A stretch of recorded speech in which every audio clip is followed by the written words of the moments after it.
Namoni, P. Nathalie, Natalaka, BTV3, BTV3, chéri Rabisto, Yayoya, Batonioso, Pierre Elvis, merci.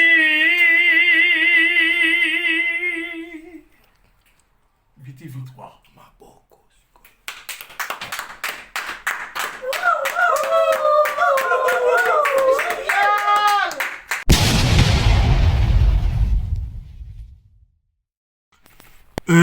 Bienvenue na chaîne Nabino BTV3 Bolinga Kamingi.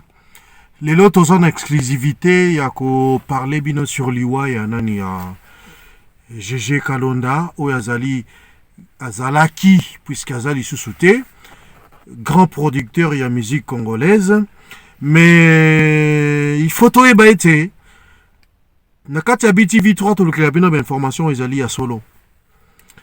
Voyage GG Kalonda asalaki yango ye moko te. Asalaki yango na Delvis Salsero. Il était le producteur, et azalaki l'artiste. Malheureusement, bakendaki bango mibale na mboka Congo. Tomoni te bakendeki mibale mais moko azongi te. Yango lelo tolukeli pe tozweli bino oyo azalaki na ye, c'est eza vraiment à chaud. Même Yemoko a touché, très touché. À quoi koloba mingi te, mais tous vila binata 1 ou 2 minutes de réaction na ye na nyoso eleka ki parce que ça fait très mal moto bozala ki na ye.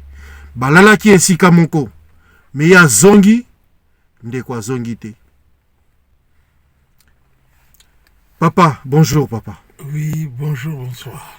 Elvis Salsero en personne. Oui, Mawami. Bozala ki na GG Kalonda. Bokendeki bouti poto bokeki chassa pona kosala musala. Lelo yo zongi ndeko zongi te. Eza somo parce que jamais n'a fait comme makamba boy na vie na ngai. To kendeki to sala musala pe to salaki to bandaki bien. Malheureusement couvre-feu zalaki mais to zalaki esika moko tosali 3 mois esika moko tovandi esika mondako moko à part ba chambre séparée. Mais likambo oyo eye, je suis très étonné parce que ngana tika qui est bien. La seule chose tant on a longa qui c'est qui est vrai, na beka ka lokana nazo kende ça lokona vibration non vibration mususu ya ngai peut-être qu'on est tombé malade c'est qui a bien Ozonga malamu. Réellement, le même jour, tant na zongi na pourquoi les jours suivants à Benginga le bien vient avec ma grippe. Mais après, problème est que na tuni santé n'engini parce que il fallait tikala parce que ce qui n'a pas contact et belé, il y a ba société mingi et l'engaki nazala comme représentant ya ba produit na bango et puis ba tuwa uta bambo ke belé, Gabon, Angola, Côte d'Ivoire pour na signer ba contrat. D'ailleurs, il fallait, chaque fois que tu es toujours en contact avec eux, tu as une nouvelle. Tu as une émission en Afrique numéro 1, émission il est vendredi. Le 16, mardi 16 février, Nganazaki sur place na plateau ya Africa Radio, yena Kinshasa, tu n'as pas intervenir par téléphone. Azalaki bien. Azalaki vraiment bien. Azalaki bien parce que Nakansi Bato Balandi interview. Balandi, le 16, je dis bien le 16 février. Et voilà, comme on a qui promet ça bande qu'on a biso nyo surtout. Oh bah yamba qui biso. Na usala njembo ya salsa ya salsero. Ah bien oui, bien en tout cas c'est une très bonne idée. Mercredi nazaki na studio pour na keba no tia ba section cuivre. Et voilà, jeudi na vani na tongo na 10h ba bengi ngai ke a kofi. Na somo na la mise en scène na mais c'est quoi vous racontez n'importe quoi. Et voilà à Tiki Biso ba le bike ezaki corona. Est-ce qu'on a corona bando kité? Mardi tu enregistré pour une émission le vendredi. Mercredi jeudi muta kofi mais c'est quoi ça? Donc, naza vraiment, comment, naza touché, narabaki na kobi matin, oezaka 3e jour, nanga denge na lobi, pona meka ko confirmer, na préciser que, makambo tout bato bazoloba, ngai nazaraki na etovandi 3 mois ndako moko, à part ba chambre na biso séparé, ndako moko, c'est quelqu'un de bien, toyikendeki, tozwi ba couvre-feu meto komiti na suka me ndenge nini likambo jusqu'à ti sikoyo nazo comprendre yango te. Mais bato balobi d'Elvis. Oui.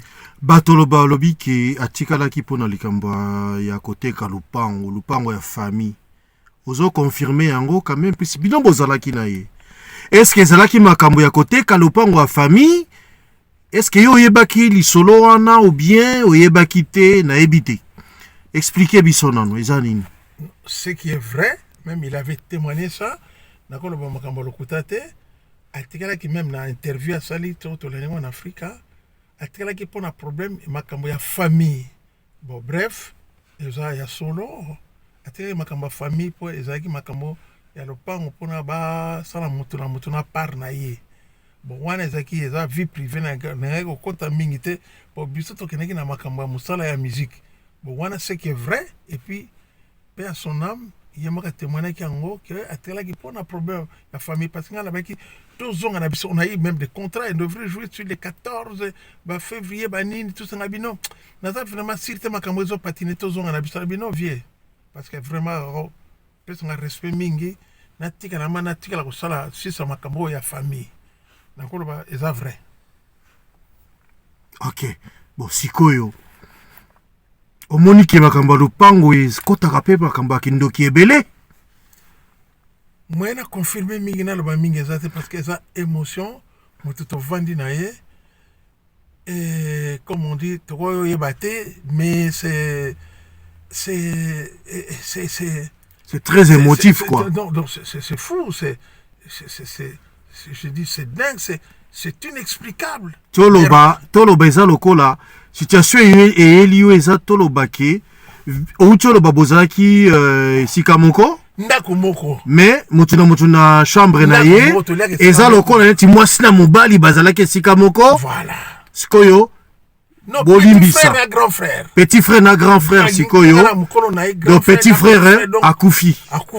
Mais comment on peut expliquer ça? Mais c'est dingue ça. Nalobaki tozonga non grand frère vieux d'Elvis n'a pas un problème ma famille réellement tout le monde c'est clair c'était tout le monde bangoté et ça qui problème il y a parcelle côté ta parcelle chacun a sa part naie suite on a confirmé ta cause la suite information exatée et l'oronier les kinakati non ce qui est vrai aussi je peux aussi confirmer parce que j'ai vu de comment on appelle ça des commissionnaires qui faisaient leur navette. Ça va les retour quoi. Bon, les commissionnaires ils ont un problème té. Voilà ce qui est vrai, c'est sûr les autres mon konangai. Na mona ko mona mais on est au talangai té ngai na vandi na makamla mususu. Il y avait des navettes de commissionnaires qui venaient presque tous les jours. Mais c'est franchement si c'est comme ça, c'est dommage. Bon. Tokozo temps belete tozo mon émotion katinayo. C'est pas facile à perdre mon tout cher. Cela veut dire que yo kutu oza cher de cherté par rapport à moi si na banana ye. Parole nini ya suko koza nango par rapport ya libota na ye par rapport à moi si pe bana o ya tiki. Message na koloba akozala tozaki kozala en contact na famille. Moi, si na bana, même anniversaire, comme on a grand cantante, moi, on a anniversaire, les alliés yembelaye. Il y a mon pas anniversaire, les alliés. Tous en contact. Et là, on est koloba. Mais c'est. Naïbil comme koloba, parce que c'est. Nana mona makamba boete, na vie nanga na mona ngote. C'est du jamais vu. Tel nanga na vie nanga na ebite so ni na koloba, mais franchement, to koloba que. Peut-être tout, c'est la volonté de Dieu. Bref, je peux dire, c'est la volonté de Dieu. On ne peut rien faire sans Dieu. Donc Dieu même, peut-être c'est le destin que Dieu a fait.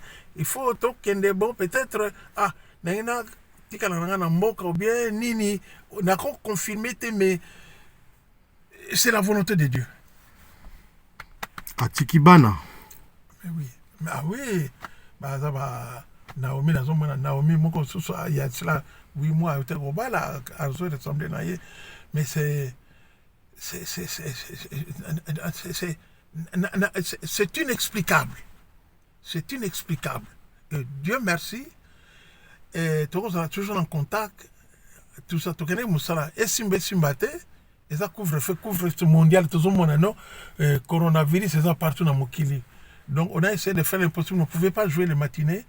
Comme peut dans Mboka, parce qu'il couvre-feu. Tu le dis, ah, to tika, après to zonga. Mais malheureusement, il y a le tika la pona makambo, il y a famille. Entre parenthèses, makamani n'a famille. Et... Donc, selon yo, problème familial et Zouakine, moi, le dessus par rapport à Moussala Bino Bokendela qui. Bon, aujourd'hui, paix à son âme. Paix à son âme. Bon, Azapé Moukolo, Ngapé Moukolo, tout ça va père de famille. Tant que Moukolo pas décidé d'habiter, vient en Kende, tout ça dans ma solo Moussou, à part, Wana, tout ça dans ma Kamoussou, au solo là, il y a ma société minée, peut-être pas Yebi, mais oh, ils ont vraiment, dans l'écolo, ils ont problème, il y a famille, dans la première famille. Wana Ngabon a confirmé première famille, bref, c'est la parcelle. Voilà. Moi, Soukano Ezanini, papa. Que son âme repose en paix. Que son âme repose en paix. Moi, je suis azali akotika la paix dans mon thème en angai. Et on a privé que ma communauté on a rendre hommage. Place azali a dit que tu vas pendant 3 mois. Jamais tu vas vendre des mois de fois soit et l'autre mot ma bé oh le bien le respect vice versa ngai na yepe pas accueilli nzambe abatela ye peut abatela bisone ki totikali na famille na ye famille na bisone famille musicale na mokil mobimane ba toujours les laye et que son âme repose en paix. Donc Congo te perdre vraiment un bon producteur à mon aîné.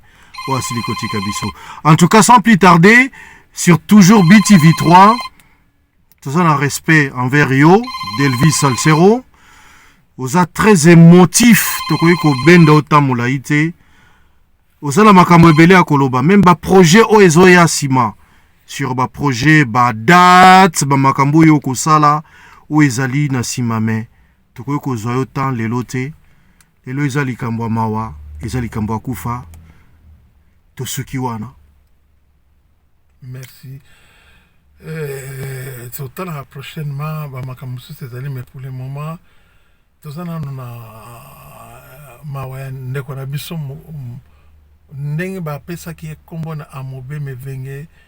a France 24 extraterrestre. Et voilà, extraterrestre. Ah, ça, les bisous, abandonné bisous. Nous a foutu. Donc, dans cette émission, c'est incroyable. Ça, je ne peux pas comprendre. La personne qu'on a nommée extraterrestre nous a laissé. Il ne peut pas. Mais c'est quoi? C'est émotionnel. Je manque le mot.